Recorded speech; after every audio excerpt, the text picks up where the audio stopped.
এখন আমাদের লাইটের রাত্রে ঘরের সাজাবার ডেকোরেশন চলছে। নিজের বাড়ি হলে অনেক স্বপ্ন থাকে, যেগুলো আমরা অনেকদিন ধরে স্বপ্ন ছিল, বাট আজ ফাইনালি আল্লাহ এই জায়গায় নিয়ে এসে তা রাত্রেবেলা সাজাচ্ছি। চলো দেখাই তোমাদের, ওদিকটা সাজিয়েছি, চলো দেখাই।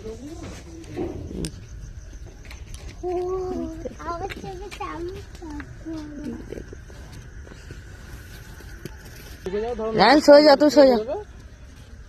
তুমি এখানে মোটামুটি 9:30 10টার মধ্যে ঢুকিয়ে দেবো আশা করি। ঢুকে গেলে এবার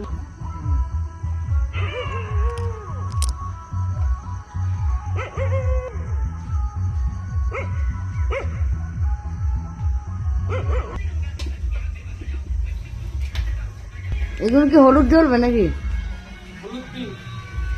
হলুদ আর পিঙ্ক আছে। এবার আমাদের ঘরের ফাইনাল লুকটা তোমাদের দেখাই। দেখো কেমন হয়েছে, তোমরা অবশ্যই জানাবে। এই যে ওইখানে একটা রাইস দেওয়া আছে, এখানটায় হ্যালোজিন, আর এই যে সামনের পজিশনটা দেখো, চারিদিকটা, আর এই দিকটাই দেখো। মাশাআল্লাহ, আমাকে তো অনেক সুন্দর লাগছে। তোমরা জানাবে কেমন লাগছে। খুদা হাফিজ।